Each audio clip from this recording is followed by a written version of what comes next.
প্রিয় দর্শক, আজকে আমরা জানব সত্য কথা বলার গুরুত্ব ও ফজিলত। দুনিয়ার সব কাজ বিচার ফাইসালার সত্য কথা বা সত্যবাদিতার উপর নির্ভরশীল। আসামি কিংবা বিচার প্রার্থী উভয় বিচারকের সামনে এ মর্মে হলফ করেন যে, যা বলিব সত্য বলিব, সত্য ছাড়া মিথ্যা বলিব না। এ সত্যবাদিতায় রয়েছে জীবনের পরম সুখ ও শান্তি। সত্যবাদিতার মর্যাদা ও উপকারিতাও রয়েছে অনেকটা। কোরআন ও সুন্নাহয় সত্যবাদিতার এসব গুরুত্ব ও ফজিলত বর্ণনায় বিশেষ জোর দেওয়া হয়েছে। তা হল, সত্যবাদিতায় কোরআনের নির্দেশ, সত্যবাদীরাই আল্লাহকে ভয় করে। আল্লাহকে ভয় করা, সঠিক পথে চলা সত্যবাদীদের অন্যতম গুণ। এই কারণেই আল্লাহ তাআলা কোরআনুল কারীমে ঈমানদারদের লক্ষ্য করে আল্লাহকে ভয় করার কথা বলেছেন, আবার সত্যবাদীদের সঙ্গে সুসম্পর্ক বজায় রাখার কথা বলেছেন।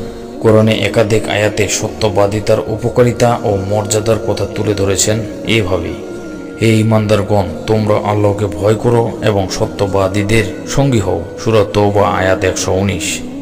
সত্যবাদী পুরুষ ও সত্যবাদী নারী, এদের জন্য মহান আল্লাহ ক্ষমা ও মহা প্রতিদান রেখেছেন। সূরা আহজাব আয়াত 35। সুতরাং যদি তারা আল্লাহর সঙ্গে সত্য বলতো, তাহলে তাদের জন্য এটা মঙ্গলজনক হতো। সূরা মুহাম্মদ আয়াত 21। হাদিসে সত্যবাদিতার মর্যাদা ও উপকারিতা। হাদিসে পাকে নবী করিম সাল্লাল্লাহু আলাইহি সাল্লাম মানুষকে সত্য কথা বলার নির্দেশ দিয়েছেন। সত্যবাদিতার অনেক গুরুত্ব তুলে ধরেছেন। মানুষকে সত্যবাদী হতে অনেক মর্যাদা ও উপকারিতার কথা তুলে ধরেছেন। হাদিসে বর্ণনায় সত্যবাদিতার যেসব উপকারিতা উঠে এসেছে তা হলো, সত্যবাদিতা জান্নাতের দিকে নিয়ে যায়। হযরত ইবনু মাউদ রাদিয়াল্লাহু আনহু থেকে বর্ণনা করেছেন, নবী করিম সাল্লাল্লাহু আলাইহি সাল্লাম বলেন, নিশ্চয় সত্য মানুষকে পূর্ণের পথ দেখায় আর পূর্ণ জান্নাতের দিকে নিয়ে যায়। একজন মানুষ অবিরত সত্য বলতে থাকে, শেষ পর্যন্ত আল্লাহর কাছে তাকে খুব সত্যবাদী বলে লেখা হয়। পক্ষান্তরে মিথ্যা পাপের পথ দেখায় এবং পাপ জাহান্নামের দিকে নিয়ে যায়।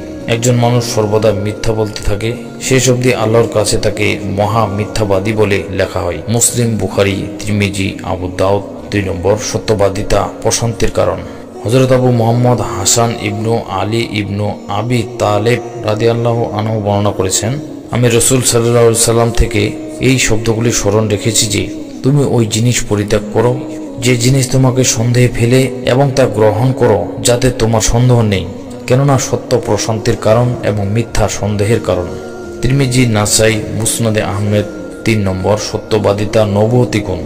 হযরত আবু সুফিয়ান হারব রাদিয়াল্লাহু আনহু একটি দীর্ঘ হাদিস বর্ণনা করেন, যাতে রোমের বাদশাহ হিরিয়াকিলিয়াসের ঘটনা উঠে এসেছে। হিরিয়াকিলিয়াস আবু সুফিয়ানকে জিজ্ঞাসা করলেন, তখনও তিনি ইসলাম গ্রহণ করেননি। তিনি অর্থাৎ নবী করিম সাল্লাল্লাহু আলাইহি সাল্লাম তোমাদেরকে কোনো কাজের আদেশ করেছেন? আবু সুফিয়ান বলেন, তোমরা শুধু এক আল্লাহর উপাসনা করো, তার সাথে কাউকে শরীক করো না এবং ওইসব কথা পরিহার করো যা তোমাদের বাপ দাদারা বলতো এবং করত।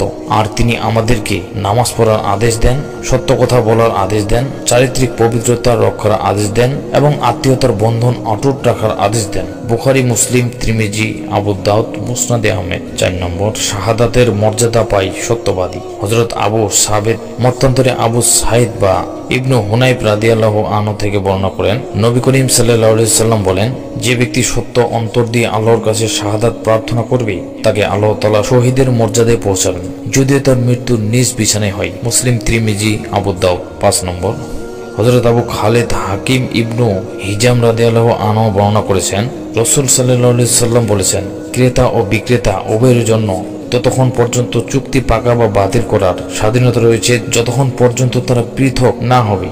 আর যদি তারা সত্য কথা বলে এবং পণ্যদ্রব্যের প্রকৃতি খুলে বলে, দোষ ত্রুটি গোপন না রাখে, তাহলে তাদের কেনাবেচার মধ্যে বরকত দেওয়া হয়। আর তারা যদি দোষ ত্রুটি গোপন রাখে এবং মিথ্যা বলে, তাহলে তাদের দুজনের কেনাবেচার বরকত কমে যায়। বুখারী, মুসলিম, মুসনাদে আহমেদ। এই কারণেই কোরআনে ঘোষণা করা হয়েছে, সত্য আসলে অন্ধকার থাকবে না, সত্য অন্ধকারকে আলোকিত করে দেয়।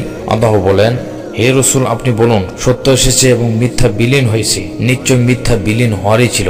সূরা বনী ইসরাইল আয়াত 81। সুতরাং মানুষের উচিত সব সময় সত্য কথা বলা, সত্যবাদিতায় আদলে নিজেদের তৈরি করা, সত্যবাদিতার মর্যাদা ও উপকারিতা পাওয়ার চেষ্টা করা। আল্লাহ তাআলা মুসলিম উম্মাহকে জীবনের প্রতিটি ক্ষেত্রে সত্য কথা বলার, সত্যবাদিতার মর্যাদা ও উপকারিতাগুলো পাওয়ার তৌফিক দান করুন।